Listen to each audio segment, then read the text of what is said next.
আমি যখন প্রথম হজে গিয়েছিলাম সেখানে এমন কিছু ঘটেছিল যা আমার বিশ্বাসকে আরো দৃঢ় করে দেয়। হজ একটি আধ্যাত্মিক যাত্রা যেখানে প্রত্যেক মুসলিম আল্লাহর রহমত ও ক্ষমার জন্য তার পবিত্র ঘরের দিকে রওনা দেয়। আমি যখন হজের উদ্দেশ্যে প্রস্তুতি নিতে শুরু করলাম তখন মনে হয়েছিল যে এটি আমাদের জীবনের সবচেয়ে বড় এবং গুরুত্বপূর্ণ অভিজ্ঞতা হতে চলেছে। তবে বাস্তবে হজে গিয়ে যা ঘটেছিল তা আমার প্রত্যাশার চেয়েও অনেক বেশি হৃদয় স্পর্শকারী ছিল। মক্কা পৌঁছানোর পর প্রথম দিনে আমি বুঝতে পারলাম যে এই সফর শুধুমাত্র একটি শারীরিক ভ্রমণ নয়, বরং এটি আত্মার এক গভীর অভিজ্ঞতা। কাবা ঘরের দিকে প্রথমবার চোখ পড়লে যে অনুভূতি হয়েছিল তা কখনোই আমি ভুলতে পারবো না। হাজার হাজার মানুষের মধ্যে দাঁড়িয়ে যখন আমার চোখে কাবা ঘরের পবিত্রতা উঠে এসেছিল তখন এক অদ্ভুত শান্তি ও তৃপ্তি অনুভব করেছিলাম।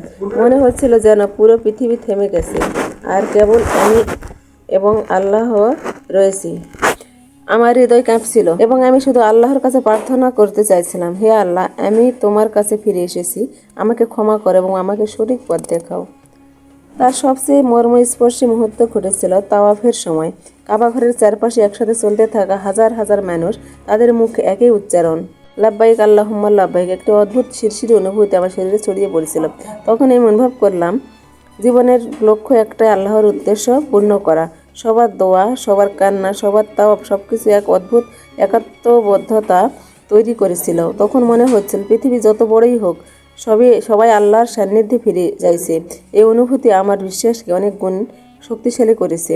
একদিন আমি কাবার চারপাশে হাঁটছিলাম আর কিছু মুহূর্তের জন্য চোখ বন্ধ করে আমার অনুভূতি কেমন হচ্ছে তা নিয়ে ভাবছিলাম।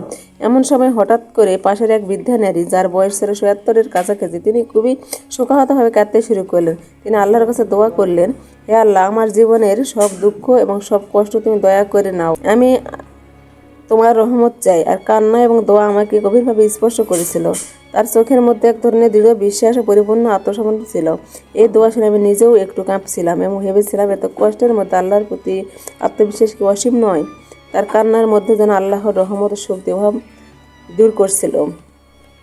মনে হচ্ছিল আল্লাহ এই নারীর দুঃখ বুঝে তার কাছে রহমত পাঠিয়ে দিয়েছেন।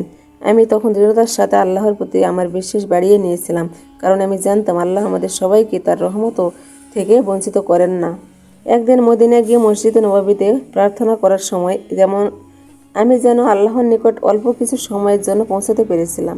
মসজিদে নববীর পবিত্র পরিবেশে যখন আমি দাঁড়িয়ে প্রার্থনা করছিলাম তখন চারপাশে এত বেশি মানুষ ছিল, কিন্তু সবাই যেন এক ধরনের অভ্যন্তরীণ শান্তিতে ছিল। তাদের চোখের মধ্যে এক ধরনের আল্লাহর প্রতি অটুট বিশ্বাস এবং ভালোবাসা ছিল। আমি তখন মনে মনে আল্লাহর কাছে দোয়া করলাম, হে আল্লাহ, আমাকে সঠিক পথ দেখাও, আমাকে তোমার রহমত দাও। ঠিক তখনই আমার পাশের একজন ভদ্রলোক, যিনি বয়সে বেশি প্রবীণ, তিনি আমার দিকে তাকিয়ে আমার হাতে একটা ছোট্ট তসবি দিয়ে বললেন, এই তসবি দিয়ে তুমি আরো বেশি দোয়া করতে পারবে। তার মুখের শান্তি এবং তার আল্লাহর প্রতি বিশ্বাস আমাকে সত্যি স্পর্শ করেছিল। আমার মনে হয়েছিল এই ছোট্ট একটা মুহূর্ত আমাকে নতুন করে আল্লাহর দিকে আরো নিবেদিত করতে সহায়তা করবে। এছাড়াও হজের সময় আরও একটা ঘটনা ঘটেছিল যা আমার বিশ্বাসকে আরো দৃঢ় করে দেয়। আমরা যখন মিনায় গিয়ে রোমী শয়তানকে পাথর মারা করছিলাম তখন আমি দেখতে পেলাম কিছু নারী পুরুষ একে অপরকে সাহায্য করছে। যেহেতু এটি একটি কঠিন কাজ ছিল, সবাই পরস্পরের প্রতি সহানুভূতি ও দয়া দেখাচ্ছিল। একজন পুরুষ আমাকে সাহায্য করলেন যেহেতু আমার পাশে একজন প্রবীণ মহিলা ছিলেন এবং তার চলাফেরা সহজ ছিল না। তিনি আমাকে নির্দেশ দিলেন যে কীভাবে পাথর ছুঁড়ে শয়তানকে প্রতীকীভাবে দূরে সরাতে হয়। এই সহানুভূতিপূর্ণ আচরণ দেখার পর আমি অনুভব করলাম হজ শুধু একজন মানুষের আধ্যাত্মিক সফর নয়, বরং এটি একটি মানবিক অভিজ্ঞতাও বটে। আল্লাহ আমাদের একে অপরকে সাহায্য করার জন্য তৈরি করেছেন এবং যখন আমরা তার পথে হাঁটি তখন আমরা একে অপরের পাশে দাঁড়িয়ে থাকি। অবশেষে হজ থেকে ফিরে আসার পর আমি অনুভব করলাম যে আমার বিশ্বাস আল্লাহর রহমত এবং শক্তির প্রতি অনেক গুণ গভীর হয়েছে। হজের পর আমি প্রতিদিন আমার জীবনে ছোট ছোট মুহূর্তগুলো আল্লাহকে স্মরণ করতে শিখেছি। আমি জানি আল্লাহ আমাদের